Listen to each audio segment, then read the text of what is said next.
Hello friends.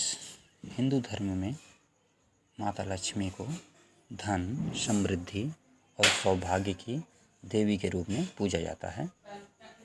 ऐसा माना जाता है कि माँ लक्ष्मी की कृपा जिस पर हो जाए तो उसके पास अपार धन संपत्ति का भंडार हो जाता है।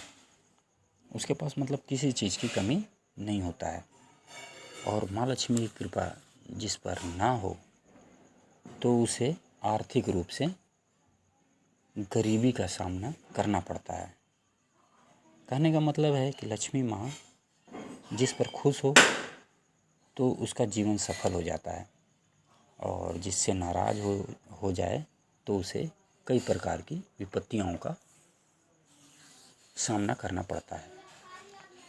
तो इसीलिए माँ लक्ष्मी का पूजन बहुत लोग करते हैं और पुष्प चढ़ाते हैं, आरती गाते हैं और माँ लक्ष्मी का पूजा करते हैं। और दिवाली में तो विशेष पूजा की जाती है। दिवाली में लक्ष्मी माता का पूजन संध्या के समय में किया जाता है और बड़े विशेष रूप से अच्छे से पूजा किया जाता है।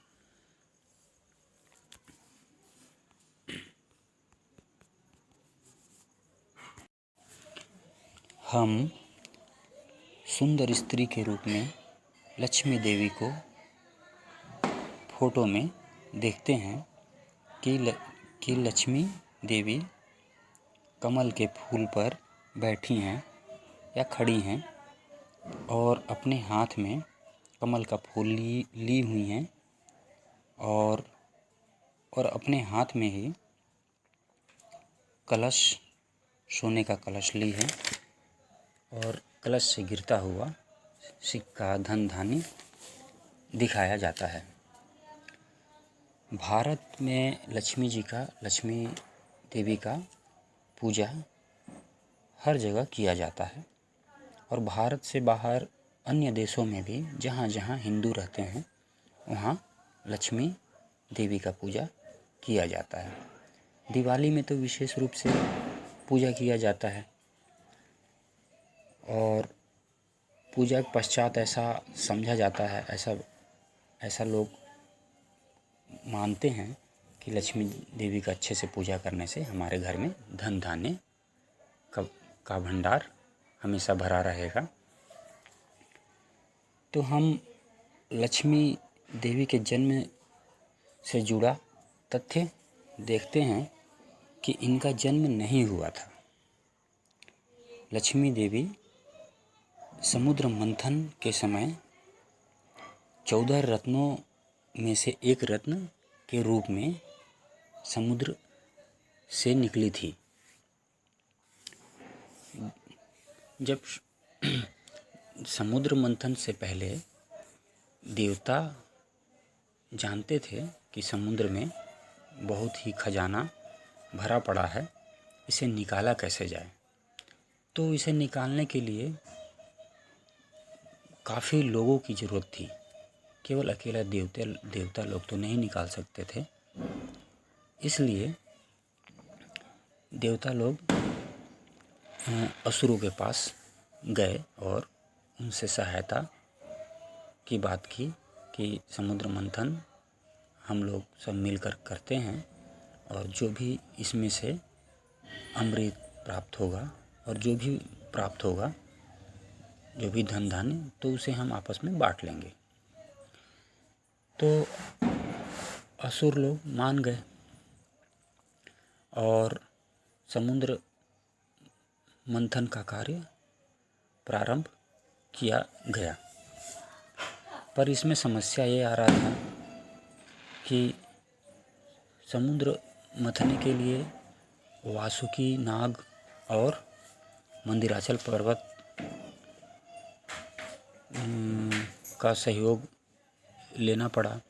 लेकिन उसके बावजूद भी मंदिराचल पर्वत को मथनी के रूप में और मथने के लिए रस्सी के रूप में वासुकी नाग का प्रयोग किया गया। लेकिन उसके बाद भी समस्या आ रही थी तो इस समस्या को दूर करने के लिए देवता और असुर विष्णु भगवान के पास गए। तो विष्णु भगवान इस समस्या को दूर करने के लिए स्वयं ही कच्छप अवतार धारण करके मंदिराचल पर्वत के नीचे आ गए, जिससे मंदिराचल पर्वत को मथने के बाद कोई परेशानी नहीं हुई। तो अब देवता और असुर एक तरफ, एक समूह में पूंछ तरफ देवता, एक ओर देवता चले गए और दूसरे ओर राक्षस लोग। तो दोनों तरफ से वो वासुकी नाग को खींचा जाने लगा, जिससे समुद्र मंथन का कार्य प्रारंभ हो गया।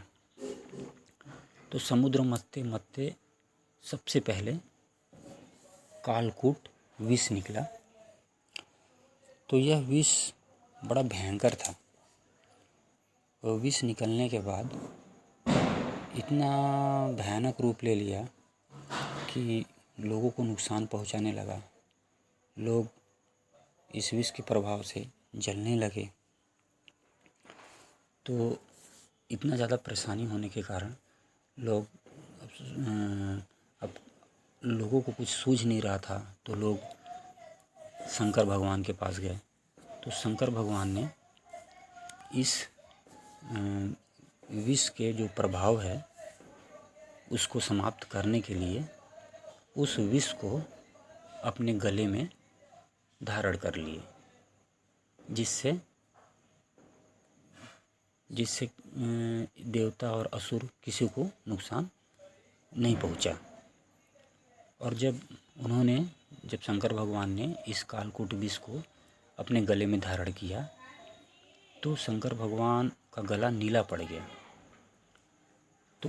तो उसी समय से शंकर भगवान का नाम नीलकंठ पड़ा। हम लोग नीलकंठ सुनते हैं, तो यह शंकर भगवान का नाम उसी समय पड़ा था। अब यह समस्या समाप्त हो गई। उसके बाद फिर से सागर मथने का कार्य प्रारंभ हो गया। फिर से सागर मथते मथते इसमें से ऐरावत हाथी दूसरे रत्न के रूप में प्राप्त हुआ। उसके बाद फिर समुद्र मथने लगे। फिर मथते मथते अब तीसरे रत्न के रूप में कामधेनु प्राप्त हुआ। और चौथे रत्न के रूप में उच्च श्रवा घोड़ा, जो कि मन की गति के समान चलता था।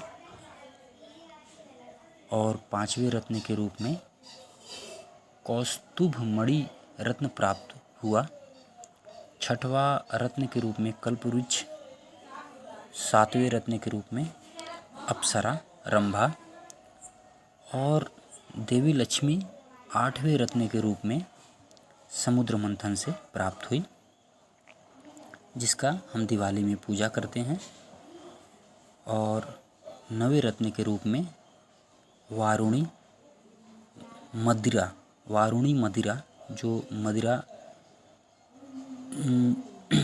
वारुणी मदिरा प्राप्त हुआ। 10वें रत्न चंद्रमा और 11वें रत्न के रूप में शारंग धनुष। 12वां रत्न शंख, 13वां रत्न गंधर्व और 14वां रत्न अमृत के रूप में प्राप्त हुआ।